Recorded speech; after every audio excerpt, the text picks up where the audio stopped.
I got a complaint from the Better Business Bureau.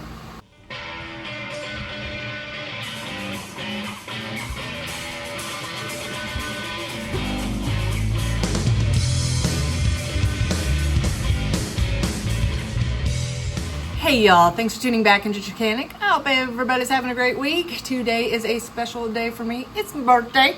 And 2 years ago, on this day, I got to share this with you. That was the day I got my YouTube plaque in the mail for us becoming 100,000 strong. But today, I got something completely different in the mail.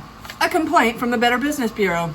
Now, in my 13 years of owning a small engine repair shop, I have gotten 5 bad reviews. And the one that really hit most, that really, I took it to heart, was the place smells like dirty gym socks. I don't know. I really didn't know how to respond to that one, so I just didn't.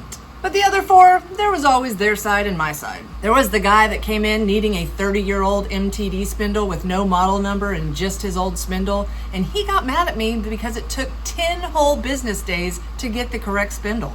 My bad. Or there was the other customer who let his parents borrow his Husqvarna trimmer for a year. They dropped it off at the shop for repair, and when he picked it up, he said I gave him the wrong trimmer because this one didn't look new. Don't know what I can do about that. But this customer, he took it all the way to the Better Business Bureau saying I stole his mower. Now, having been in business for the last 13 years with my small engine repair shop, I think 5 bad reviews is not that bad. But they really did get to me. I hated that anybody wasn't satisfied with my service. But at the same time, the YouTube comment section has hardened me in my old age, and I've decided to give my response to the Better Business Bureau here. Now, the complainant claims that he dropped his lawnmower off at my repair shop, that we did not get in contact with him, that we have his mower and we won't give it back to him, that he either wants his mower back or he wants us to buy him a new one. Mr. R admits to the Better Business Bureau that he took his Murray lawnmower to the repair shop in July, and that when he called this year, we told him we didn't have his mower. But there's backstory. There's always backstory.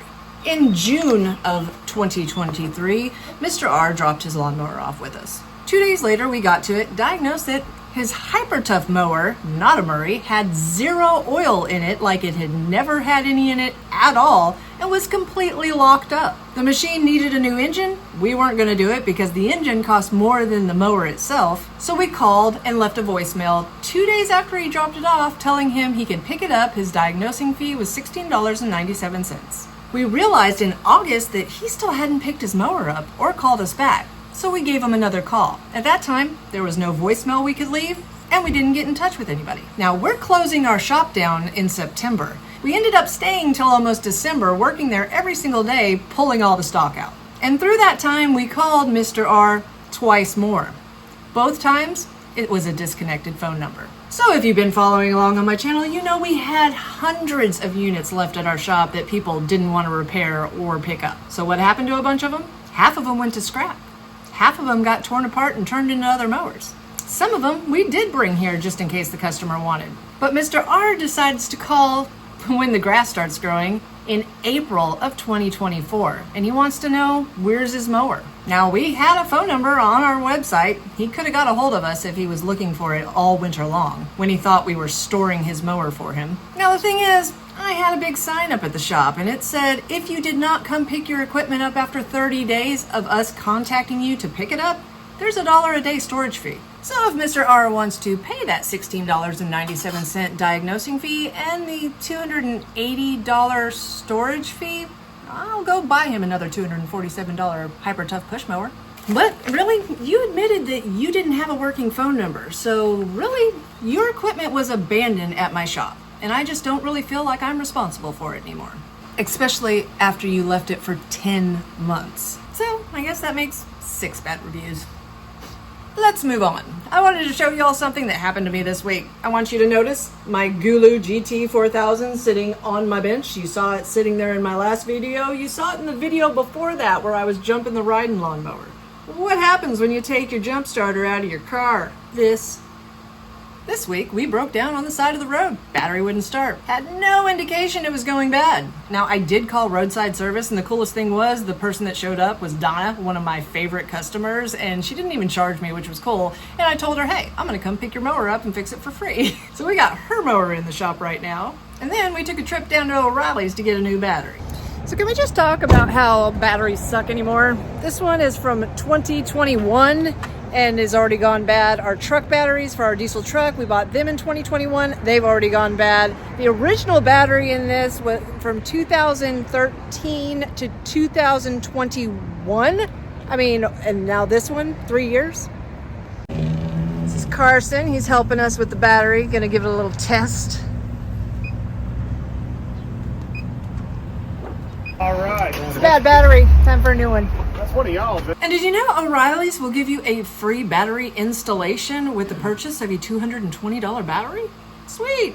So just in case y'all didn't know, O'Reilly's will change your battery out for free. So Carson's hooking it up. We're all done. Carson hooked it up. Thanks so much, babe. No problem. Y'all have a good day. Thanks. So needless to say, the Gulu is going back in the car, even though I got a brand new battery. If you don't have a Gulu yet, I'll leave a link in the description box below because they're super handy. And on to other things, I did want to give a shout out. Now, I don't know if y'all have ever noticed in my videos, sometimes I have a handmade mug sitting around. I don't have many collections of anything other than old chainsaws. I do collect handmade mugs.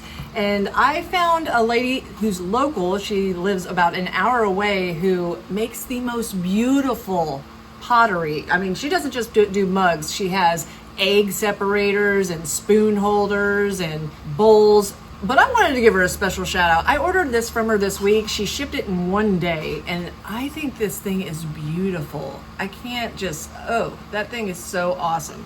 And I just wanted to give her a shout out. Why not? I have this huge platform. Why don't I support small local business? So I'm gonna leave Jenell's Facebook page in the description box below. I promise you, she was super straight up. She does use PayPal or Venmo. And if you wanna get your significant other a really cool mug, go check her page out. Check these beauties out. Oh yeah.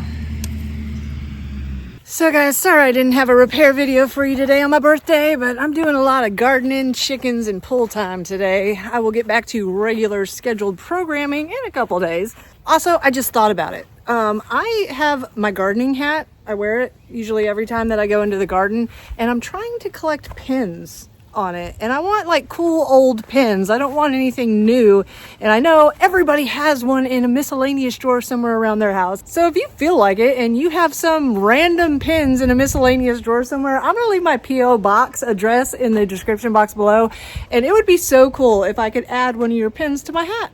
So guys, thanks again for tuning into Chickanic. Hopefully my next video will save you some time, money, and frustration in the future. If you haven't found me at Facebook, find me at facebook.com/Chickanic. Find me on Instagram at TheRealChickanic or at Chickanic.com, where you can get your own t-shirts, hoodies, and long sleeve shirts. Thanks guys. Now have a great day.